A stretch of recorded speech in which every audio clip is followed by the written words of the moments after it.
Welcome to the February 17th, 2026 Eugene City Council public hearing. Thank you for joining us in this hybrid meeting format. Anyone wishing to access the meeting can do so by watching the live stream available on our website, the broadcast on Comcast Channel 21, or by following the instructions listed for this meeting on the public webcasts and meeting materials webpage. There are 3 public hearings on tonight's agenda. Please note that members of the public who sign up to testify may speak only on the topic that is the subject of the stated hearing. For those wishing to testify during the public hearing, please fill out a request to speak form available on the city's public webcast and meetings materials webpage. These request to speak forms will be used to generate the order of speakers and correctly enter speakers' names into the public record. We'll accept request to speak forms until 5:35 p.m. As a reminder, Council's meeting rules of conduct apply to all attendees, both in chambers and in the lobby, and include no flags, signs, loud or disruptive language, noise, or conduct that obstructs the business of the council. Please keep the room quiet and respectful for all of the speakers. You are welcome to wave your hands in silent support. Additionally, we encourage those that are ill or who have had close contact with others that are ill to join our meetings remotely rather than in person. We also encourage attendees to spread out within the meeting space and wear a mask if you would be comfortable doing so. We have some available in the lobby if you need one. In case of a medical emergency, an automated external defibrillator, AED, is located on the counter behind the staff, located on your left side of the west side of the room. In case of an emergency evacuation, emergency exits are through the double doors located at the back of the room and the double doors near the front of the room. The doors to the patio can also be used as needed. With that, I call this meeting to order.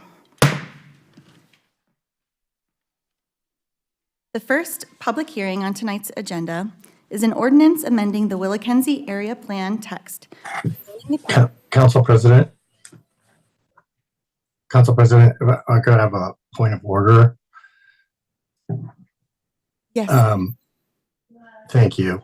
I just wanted to call attention that a great American died today. And that was Reverend Josie Jackson, who I got the privilege to vote for president. And I was wondering if the council could acknowledge that by having a moment of silence before we begin the public hearings. Thank you, Councilor. I would be happy to acknowledge the moment of silence. Thank you.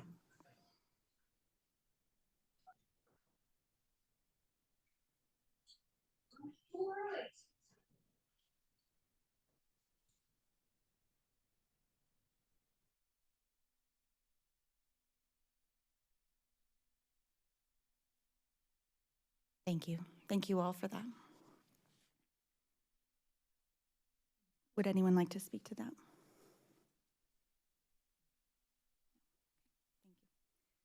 The first public hearing on tonight's agenda is an ordinance amending the Willackenzie Area Plan text, rezoning the property identified as Assessor's Map 1703-1623, tax lots 04000, 4100, and 4200 from C1 Neighborhood Commercial to C2 Community Commercial, and providing an effective date. City Manager, would you please introduce the topic? Thank you, Council President. This is a public hearing to consider 2 concurrent land use applications. The first application, a zone change, proposes changing the base zone from C1 Neighborhood Commercial to C2 Community Commercial for 3 identified properties on the east side of Coburg Road, south of Kinney Loop, and north of Crescent Avenue. The second application, a refinement plan amendment, is necessary to facilitate the requested zone change for the 3 properties. The proposal would amend and clarify the text of a policy within the Willackenzie Area Plan to specify the land use designation for the properties to align with the zone change request. Tonight is a public hearing only, and deliberations are scheduled for March 9th. Thank you. The City Council's role in this process is to approve with modifications or to deny the application. The decision-making process for this application is considered quasi-judicial, so we will use a quasi-judicial format for this public hearing. To start, do any councilors need to disclose any bias, conflicts of interest, ex parte communications, or abstentions pursuant to EC 9.7065?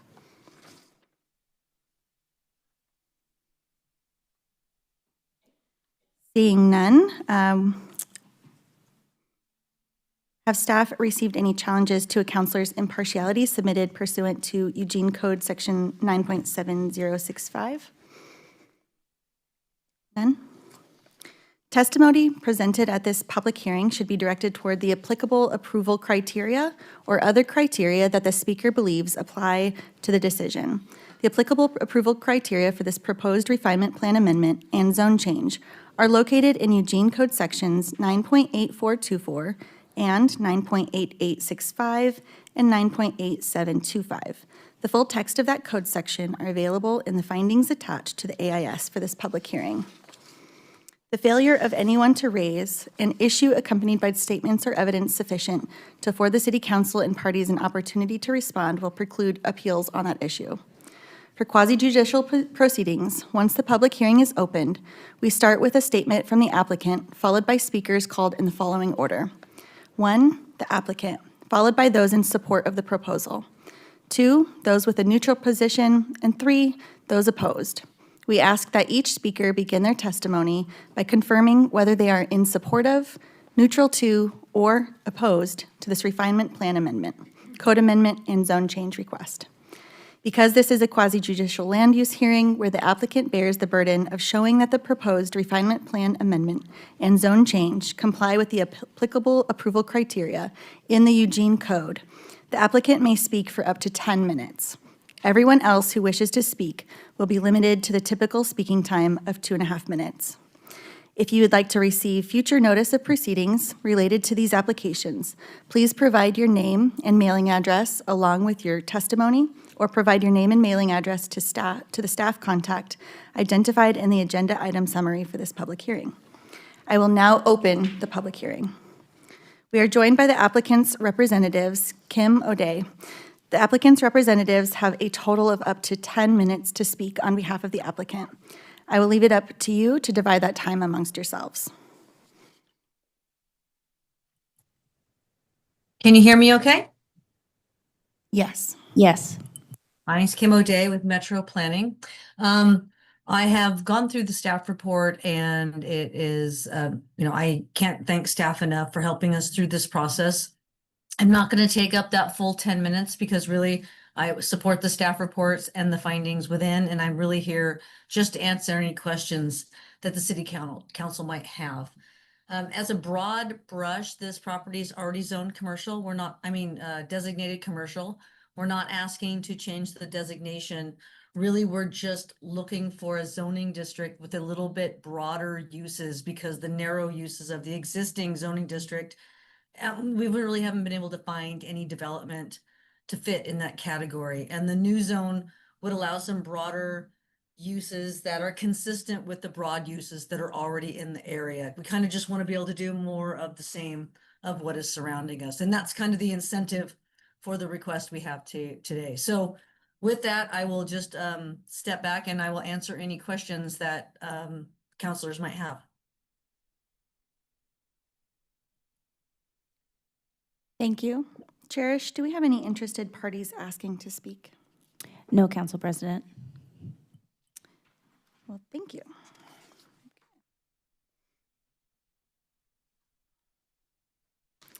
Is there a staff response? No. Does the applicant wish to rebut any of the testimony or make a final statement? No, there is no one opposed, so I have no final statement to make. Thank you. Are there any questions that counselors wish to ask of staff?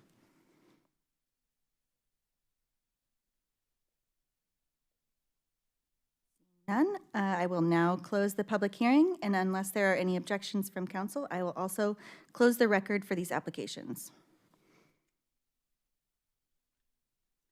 As a reminder, deliberations and possible action are scheduled for March 9th,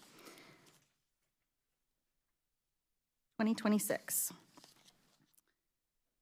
The second public hearing on tonight's agenda is an ordinance concerning municipal court becoming a court of record, adding section 2.771 to the Eugene Code 1971, declaring compliance with ORS 221.3 2, and providing for an immediate effective date.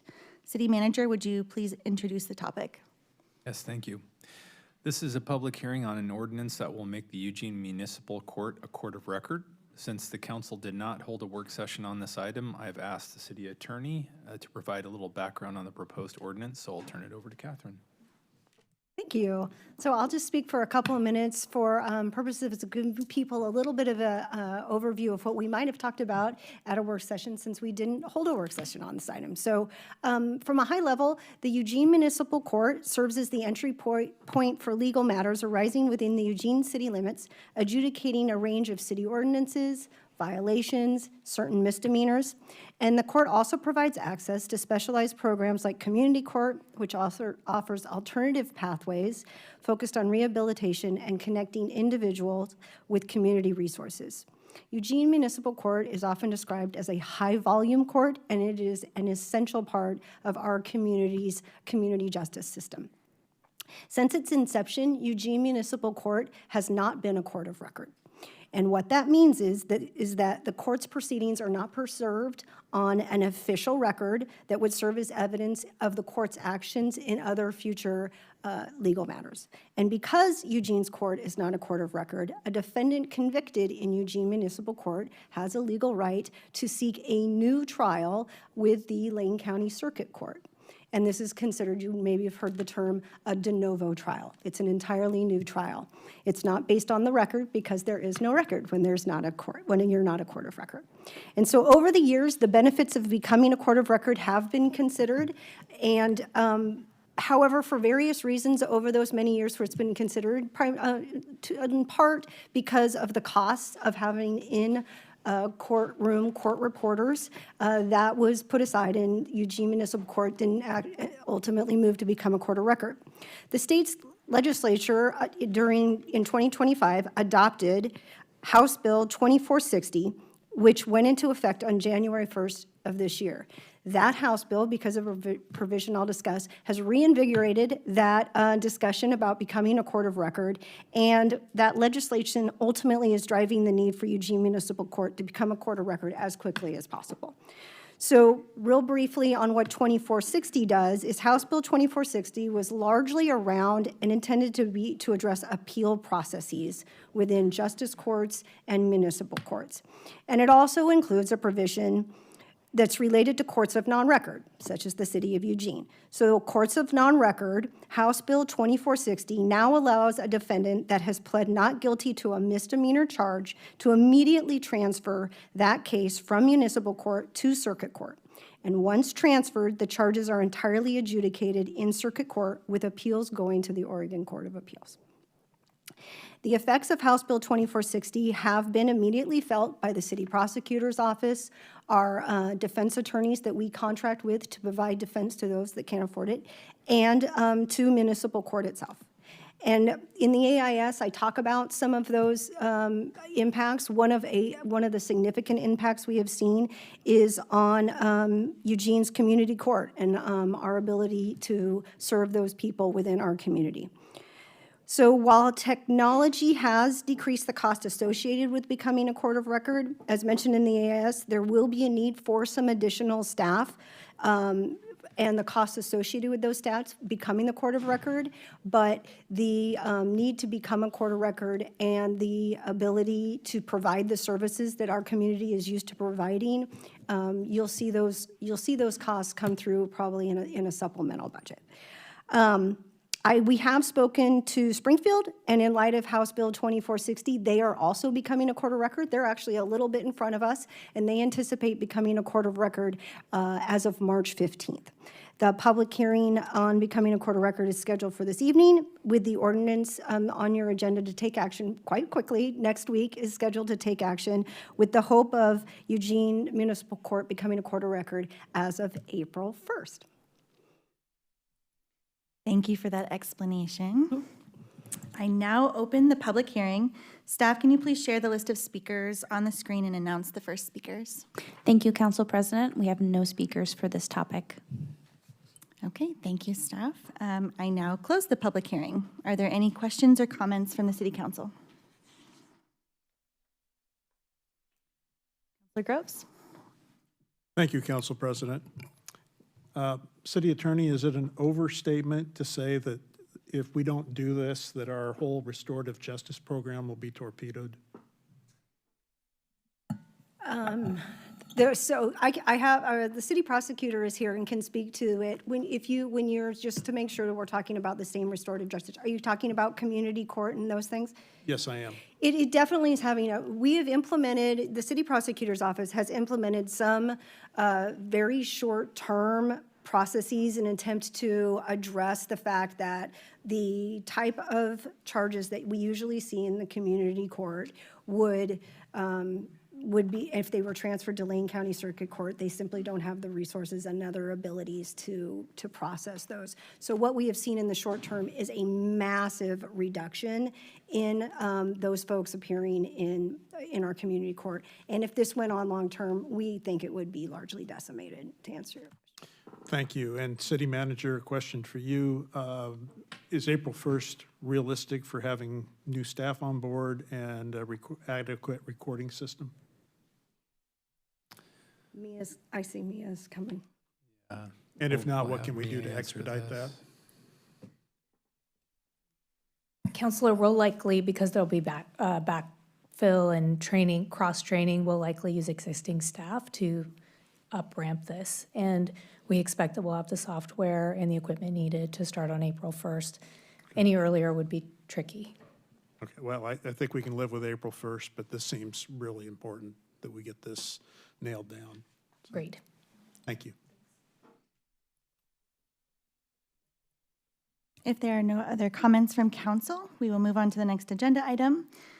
The third public hearing on tonight's agenda is an ordinance concerning increased public health standards coordination, amending sections 9.2460, 9.2461, and 9.4165 of the Eugene Code 1971, and providing an effective date.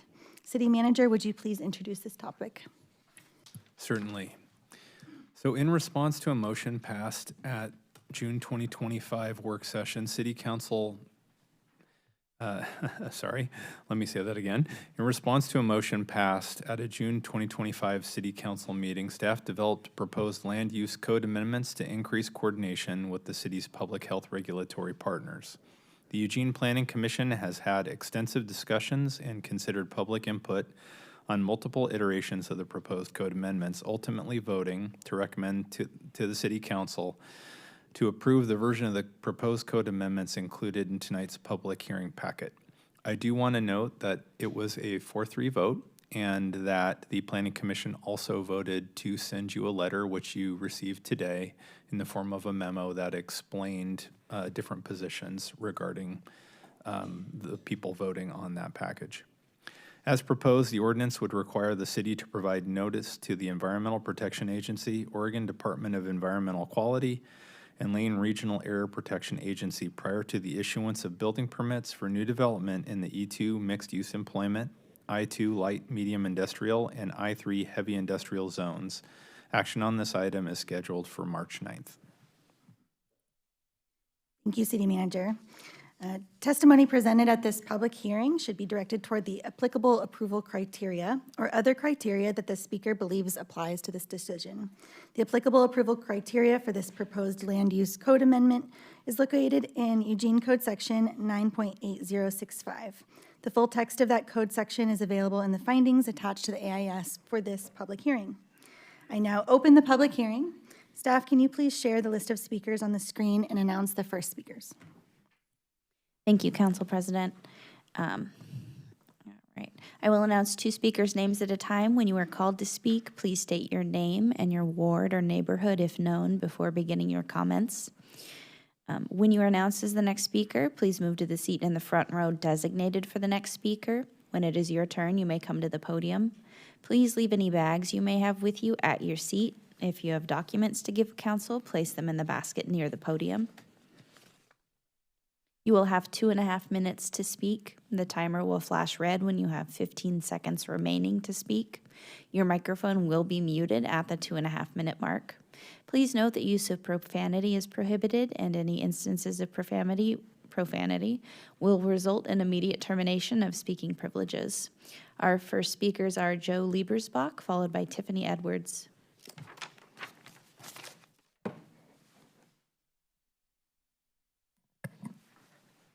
Good evening, Mayor Knudsen and City Council. My name is Joe Liebersbach, and I'm speaking tonight as a young professional who has chosen Eugene as the place that I want to build my life and raise my family. My wife and I are expecting our second child in March, and we are thinking deeply about what kind of community Eugene will be when our children grow up. I would like to begin by formally thanking Councilor Evans for his words in last week's work session. He highlighted and spoke out for what I affectionately call the silent majority here in Eugene. Young people, young families, my family. 20 to 44-year-olds make up 42% of the population here in Eugene, 42. This is a larger percentage than folks who are 45 to 105. I hope that you all keep that number in your mind as you serve our community in your council seats moving forward. Councilor Groves, you stated, and I quote, "We really need to grow young families that are going to be here buying homes, staying here for the next 30 to 40 years. We really need to figure out how we support that. We support families with opportunity. We encourage employers to invest here and pay family wages. We welcome entrepreneurs with bold ideas. We fund parks, libraries, fire services, housing strategies, and social services with a strong, growing tax base. A healthy environment and a healthy economic climate do not have to be at odds with each other. Clean air and safe neighborhoods are the very environment that my 2 kids will inherit, and our economy is what will allow them to thrive. Eugene for decades has gone above and beyond to set high standards for our environment, but we must be careful to make sure that those standards are set in the appropriate place and time.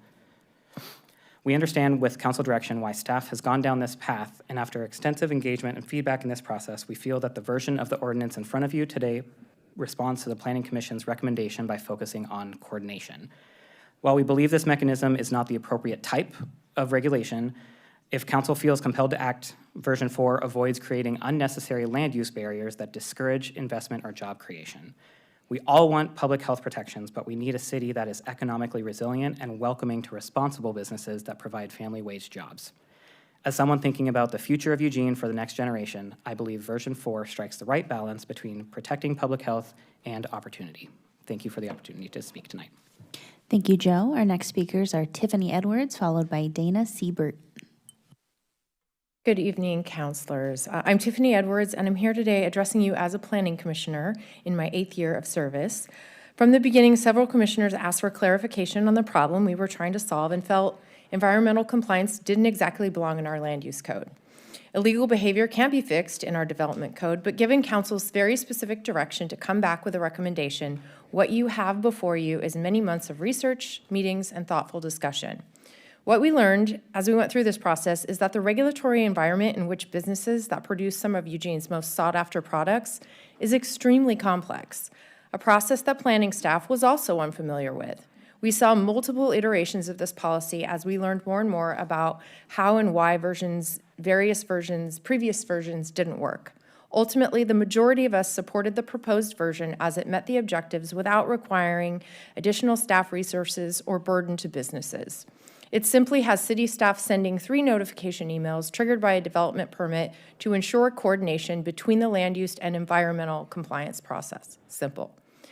I did want to highlight one specific issue with previous versions just as a point of reference. Many of the businesses who are permitted by our land use standards to operate in these zones do not require any sort of environmental permits. The E2 zone allows restaurants, ice cream, coffee, donut, and bagel shops, art galleries, dance and martial arts studios, libraries, museums, schools, hotels, and banks, just to name a few. These businesses wouldn't likely need environmental permits, yet under the previous versions would have been required to proactively seek confirmation by the regulatory agencies that they did not need permits. Not only are agencies unlikely to provide documentation based on assumptions, but there was no mechanism for which the city could require the agencies to do so, leaving the well-intended businesses unable to check the box, unable to move forward. The version before you is the best way to ensure consistency, having just one entity manage the coordination between the applicant and the 3 regulating agencies. Your capable city staff have the contacts, relationships, and understanding of the process, which no unregulated business should be expected to have. The testimony of some of the proponents of previous versions was concerning. It demands that even the fully compliant drivers of Oregon's economy should cease to exist in Eugene, and that's not reasonable, and it's not healthy and sustainable for our city. No step in that direction is the direction. Thank you, Tiffany. Our next speakers are Dana Siebert, followed by Robin Bloomgarten. Good evening, councilors. My name is Dana Siebert. I'm here representing Onward Eugene, an economic development organization focused on regional prosperity. Thank you for the opportunity to share our perspective on the public health standards ordinance. I want to start by saying from an economic development standpoint, strong communities are built when environmental stewardship, thoughtful planning, and economic opportunity move forward together. These goals are not in conflict, they reinforce each other from our perspective. Throughout this process, we've appreciated the willingness of staff, commissioners, community members to engage in a thoughtful and evolving conversation. Earlier versions of the proposal raised real concerns for those of us working to attract and retain businesses in the area, particularly around regulatory uncertainty and those signals that might be interpreted by businesses as considering where to grow. The Planning Commission's recommended version reflects meaningful refinement. By focusing on coordinating and notification, version 4.0 ensures that agencies responsible for environmental protection, DEQ, LRAPA, others, are engaged early without creating overlapping processes that would slow development and introduce confusion in roles and expectations. From a regional competitiveness perspective, clarity matters. Businesses evaluating Eugene are not looking at policy outcomes. They're looking at predictability, transparency, and where other communities demonstrate a balanced approach towards growth. Version 4 moves in that direction. I want to acknowledge a broader theme that has surfaced during this conversation, the perspective that industrial activity represents a risk to the community health. While we're absolutely supporting strong safeguards, it's important to recognize that the vast majority of industrial employers operating in Eugene do so under rigorous environmental oversight and contribute positively to our community through jobs, innovation, and economic resilience. The policy discussion originated from illegal actions by a single operator, actions that were appropriately addressed through enforcement and carefully. Thank you, Dana. Thank you. Our next speakers are Robin Bloomgarten, followed by Eric Richardson. All right, our next speakers are Eric Richardson, followed by Rob Evans.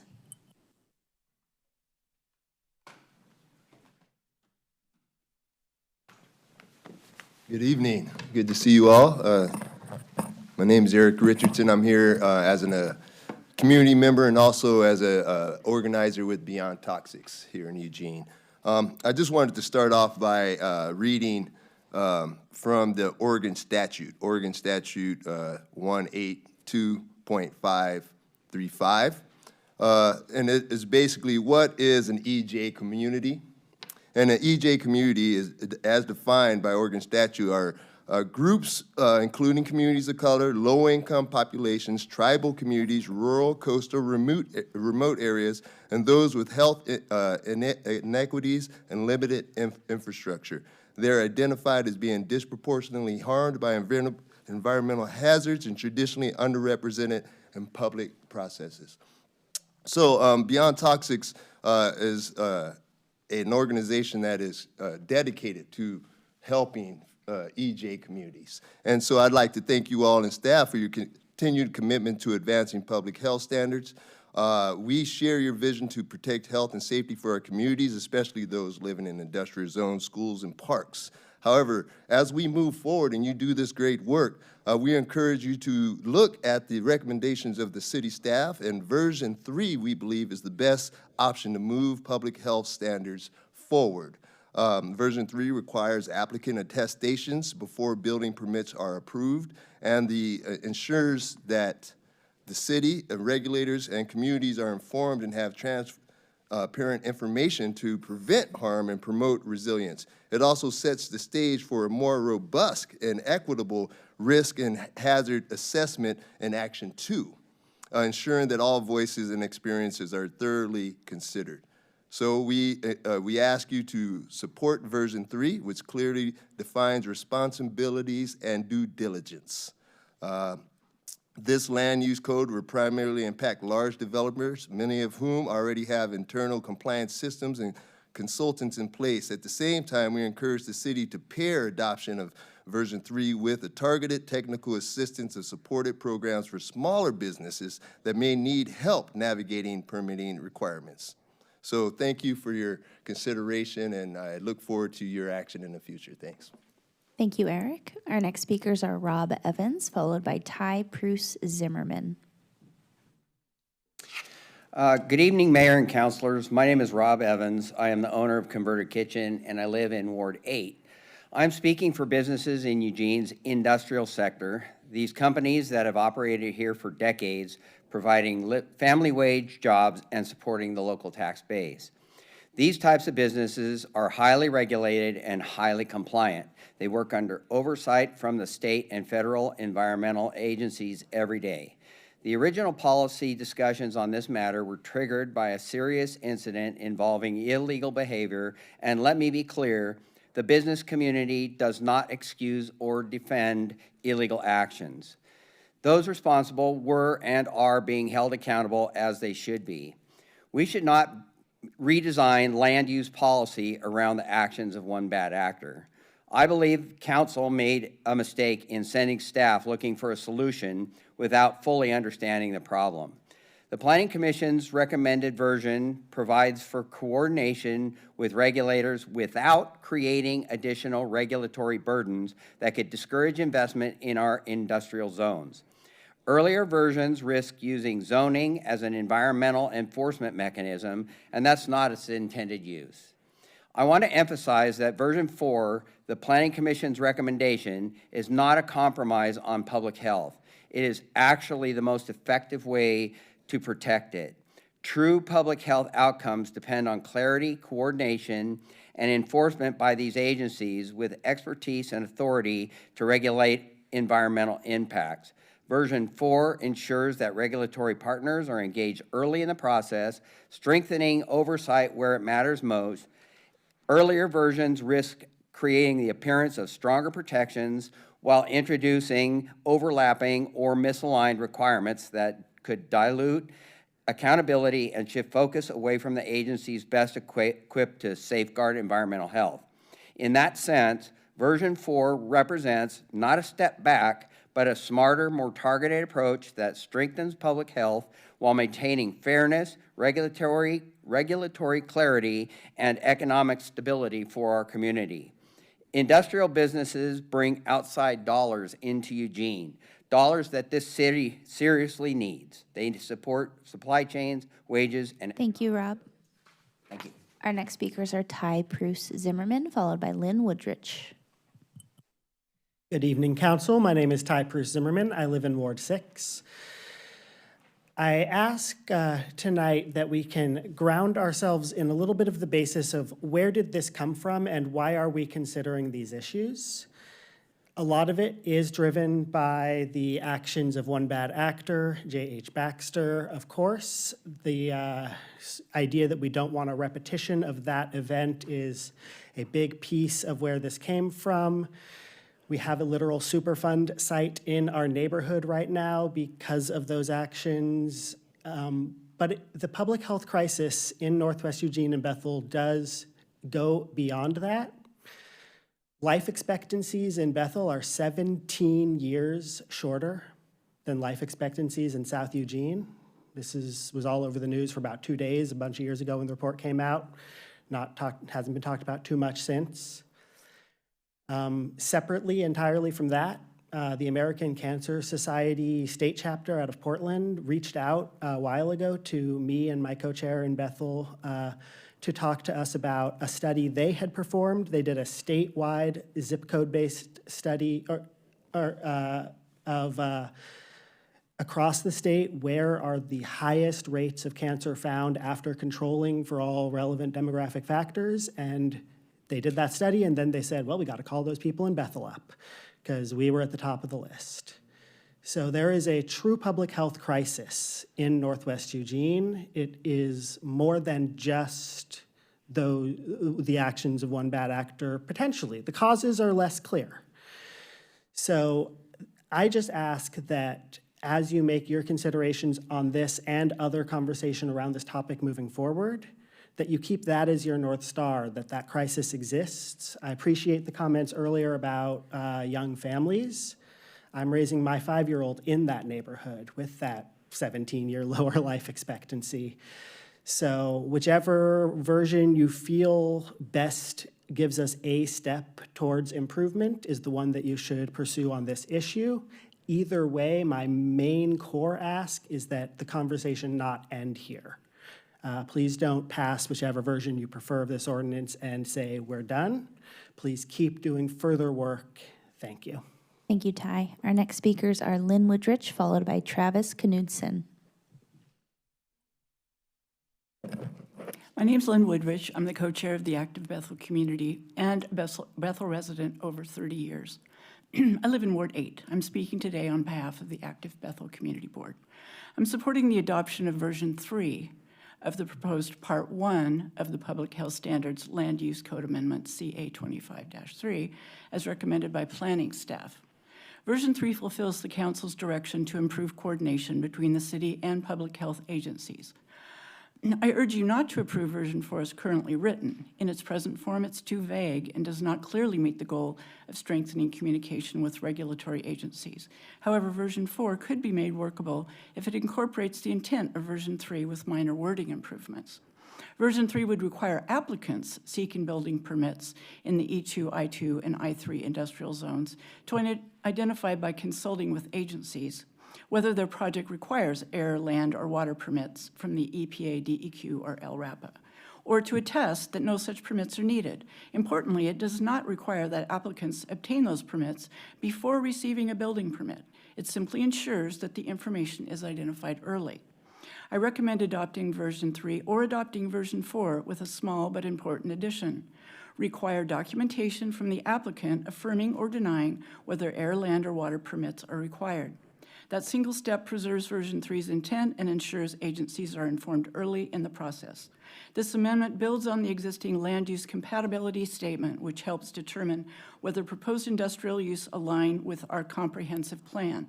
But right now, Eugene's planning department and environmental regulatory agencies often don't communicate or share information until late in the approval process. This proposal fixes that gap by creating an early communication pathway. You may hear concerns that this will deter businesses. That's simply not the case. This applies most to development industrial zones, and there are typically just 7 to 10 such applicants per year. What this amendment does is bring public health into the land use process at the right time before decisions are finalized. Please adopt version 3 or version 4 with the recommended addition to preserve its intent. Thank you. Thank you, Lynn. Our next speakers are Travis Knudsen, followed by Chris Edwards. Hello, good evening, Mayor Knudsen and council members. I'm Travis Knudsen, Executive Director of the Lane Regional Air Protection Agency. LRAPA has been an active participant in developing these code amendments since September of last year. We're here tonight because we believe that this work certainly matters. LRAPA first and foremost supports adoption of this ordinance here before the council. Establishing a formal notification pathway between the city and environmental regulatory agencies is a meaningful step forward. I do want to share our perspective on the two versions before the council, version 3 and version 4. Version 3, which city staff recommend, includes the applicant to perform a self-attestation requirement. When this applicant identifies and attests to the environmental permits their project requires, it gives LRAPA the ability to verify those requirements before the facility begins operating without necessary air quality controls. That's the gap that this ordinance was designed to close. This is not a significant burden on applicants. The attestation formalizes what responsible developers should already be doing. And to put the scope into perspective, since 2020, there has been one new industrial source permit that LRAPA has issued for the city of Eugene. LRAPA does these regularly, these calls with applicants seeking if LRAPA needs to provide an air permit to them on an ongoing and regular basis as part of the work that we do every day. Version 4 is a step forward, but without the self-attestation participation. It's a narrower tool. I raise this because the issue that brought us here is very real and present. Our community has experienced what happens when coordination between the land use and environmental permitting falls short, and for these reasons, LRAPA recommends the city adopt version 3. Regardless of the council's decision, LRAPA will implement the adopted framework fully and in good faith. We look forward to continuing this partnership into phase 2, where this is substantive land use questions around buffers, setbacks, and cumulative impacts will be more directly and appropriately addressed. Thank you for your time and collaboration for cleaner air for the city of Eugene and for Lane County. Thank you. Thank you, Travis. Our next and final speaker is Chris Edwards.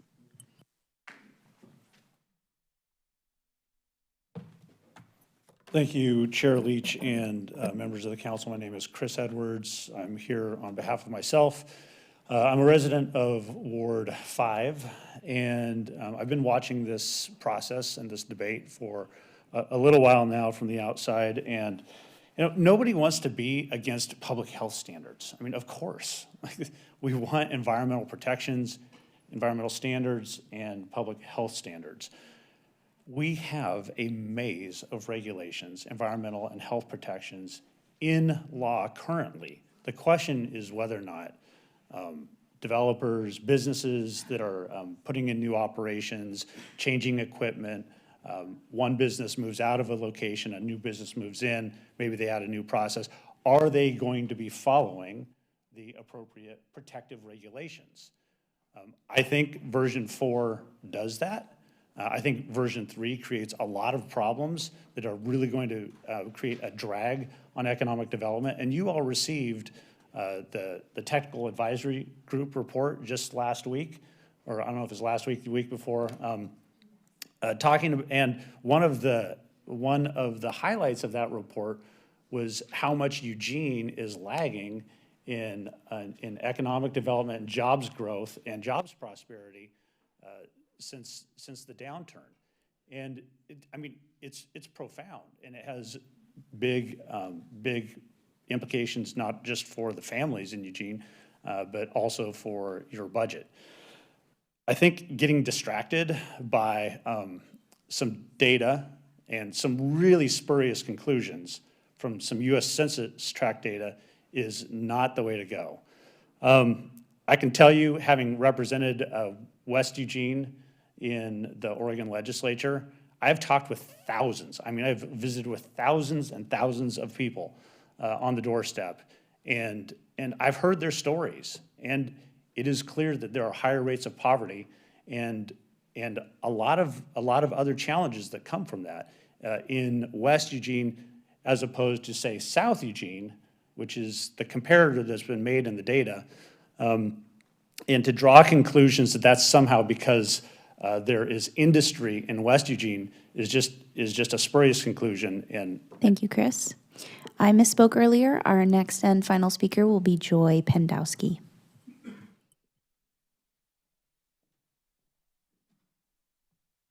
Thank you very much. Mayor and councilors, my name is Joy Pendowski, and I live in Ward 4. Professionally, I work closely with local developers, providing me with a deep understanding of the dedication to community that comes with owning, operating, and sustaining a business in Eugene.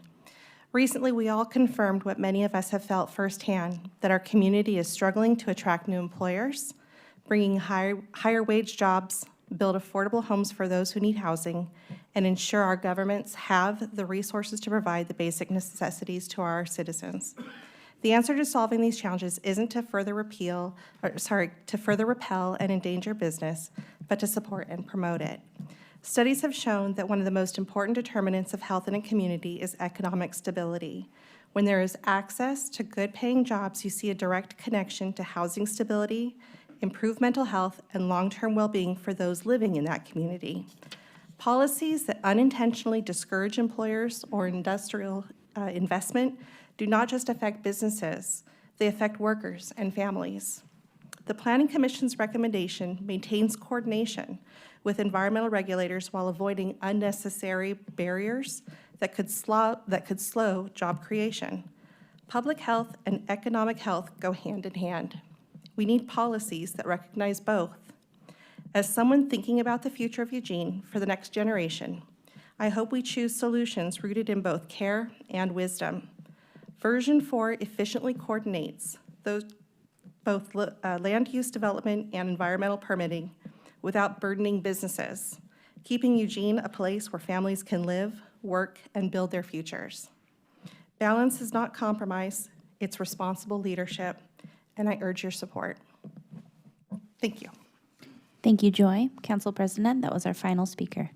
Thank you, Cherish, and thank you all to those who spoke. I now close the public hearing. Council will continue to accept written testimony following the close of the public hearing and until action is taken. You may submit written testimony to the email or mailing address provided on the public notice. Instructions for submitting written testimony are provided in the public notice for this meeting as well as in this AIS.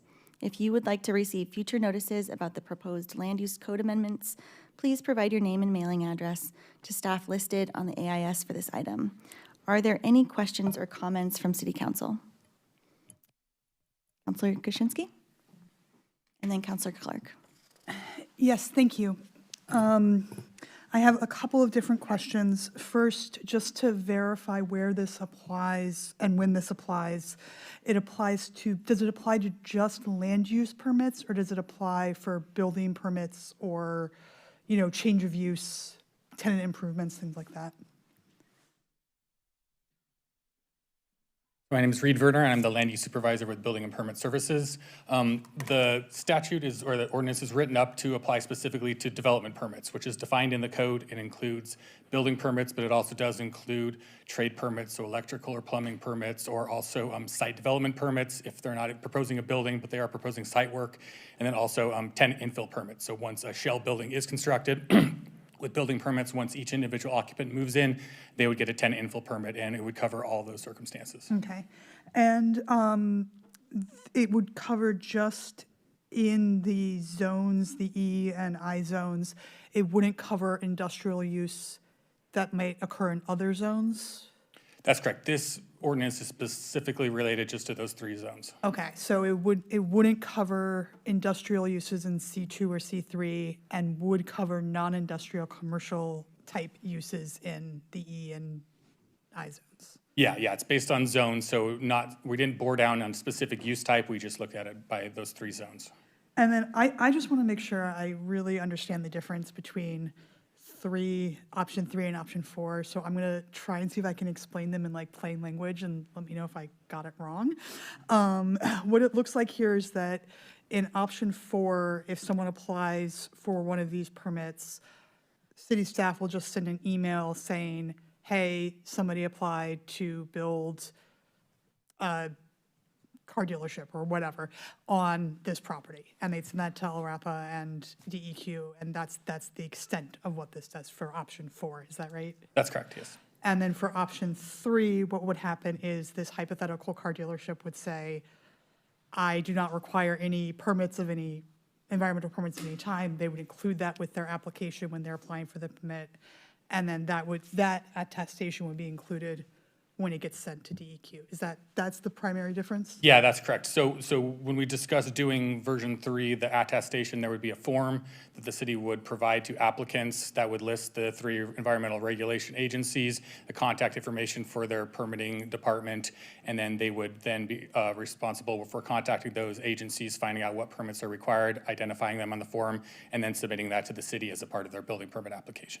Okay, so someone who was familiar with building these types of, or operating these types of buildings in Oregon might already know what they need and be able to check those boxes without necessarily having to go through a lengthy consultation process. Someone who's maybe new to it would have to have some conversation to figure that out, but ideally they would be having those conversations anyway, since they don't want to invest all of this money in doing the building and then find out they can't get the permits to operate. Is that? That's my understanding. Okay. All right, thank you. Thank you for answering my questions. Thank you, Counselor. Counselor Clark. Thank you, Chair. Appreciate everybody's testimony tonight. I have a request. I hate to give Denny yet another memo to write before he finally retires, but I'm going to ask for something based on my initial assessment when we first had this discussion, that what we had in J.H. Baxter was the failure of a regulatory system that we have in place. We have more regulatory bodies looking at industrial uses in West Eugene than anyone, and than most other cities do.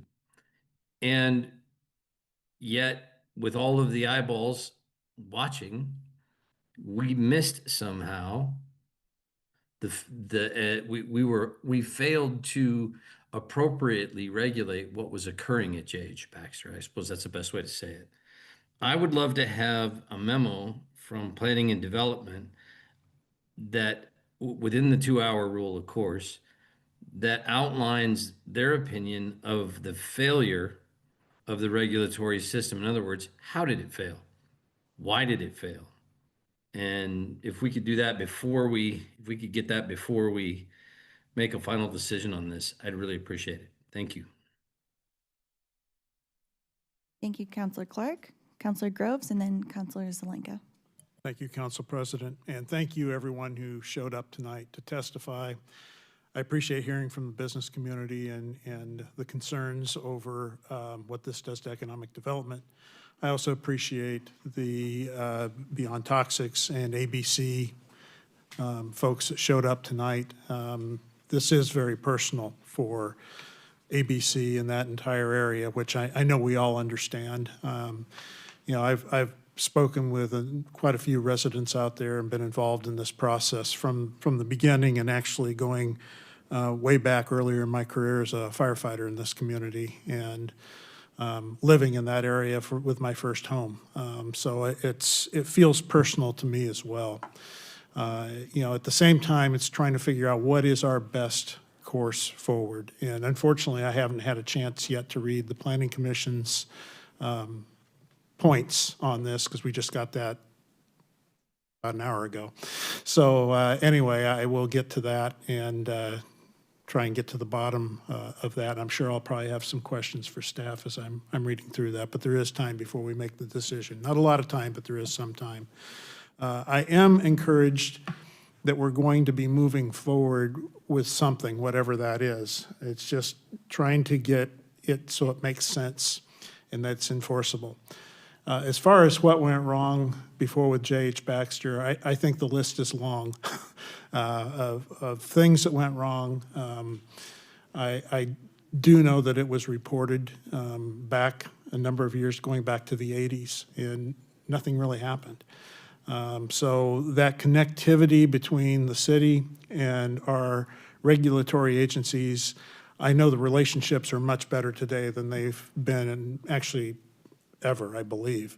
But I look at strengthening those, because we rely on LRAPA, DEQ, EPA, you know, the alphabet agencies of protecting us. And we need to make sure that the rules are clear and the procedures are easy to follow. And I don't like making something more complicated than it needs to be, because that's where you start having problems.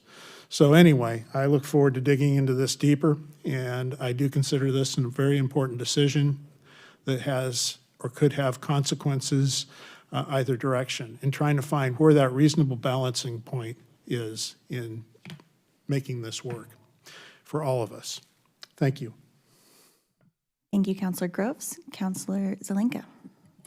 Yeah, thank you. A little puzzled by the testimony this evening. Thank you, Eliza, for breaking the difference between 3 and 4 down. So if I've got it right, staff may help me here. The difference is an attestation that permits are required or not required before the development occurs. And it doesn't require any additional permits or any other actions other than an attestation. Is that right? Yes, it's Reed Verner, Land Use Supervisor again, and that would be correct. It's just a list of the different permits that are required by those 3 regulatory agencies and an attestation that those are the only permits that are required. So hard to imagine a development going forward without knowing if you have to have permits or not and doing your due diligence on that. I think that would be an incredibly big blow if you were if this were a medical thing, you'd be sued for malpractice if you didn't do that and moving forward. So that kind of due diligence. So what I'm puzzled about is just the fact that developers of a new facility would have to disclose whether or not they know that there are permits required would hinder economic development. When it's, from my perspective, a matter of due course, a matter of due diligence that they should be doing that. Just saying yes or no, can't see how that hinders economic development. I think that's a reach, that just requiring people to say something that's already true or not true can hinder economic development. Thanks. Thank you, Councilor Zelenka. Councilor Kaczynski? Sorry, I had one more question that I came up with while everyone else was talking. So I know that in the C2 zone, industrial uses are only allowed if they don't require air quality permit. Are there any requirements, and I haven't read the full industrial or employment zones in depth, so are there places in those zones where what is allowed or not allowed is dependent on what kind of permits might be required for it, like there is in the C2 zone? And not in the broad industrial use categories. There are similar requirements to the LRAPA permit or the air quality permit requirement in the Clear Lake overlay zone. So that's that specific area that was brought into the UGB back in 2017, and that area has an overlay zone that has some additional restrictions that don't apply broadly to other even employment or industrial standards throughout the city. Okay, and so one of the places where this might be useful is maybe right now it's like a piece of paper, but it would actually be useful for staff in making determinations if there are places in addition to Clear Lake or C2 where this wouldn't apply, where there's some nuance based on what permits are required. Is that? I guess I'm not quite following the question there. That this process would be really important in Clear Lake or C2 where what's allowed is depending on what kind of permits you need. So that might be like kind of setting up for some work in the future if we're looking at some more nuance. I see. So yeah, it would have to be a different code project to add it to C2 specifically. With those requirements, what we typically do is we just call that out when we're doing plan review and say that these types of uses, if they need an air permit, are not permitted in the zone, and then it would be enforcement based on complaints down the line. But as far as currently with the Clear Lake zone and this code standard, it would the noticing requirement would also apply in Clear Lake because that's most of Clear Lake, not E1, but in the E2, I2, and I3 areas, those would all be subject to these new requirements as well. Okay, thank you. Thank you. If there are no other comments or questions from council, I will end this agenda item. Okay, I now close the February 17th, 2026 public hearing. We are adjourned.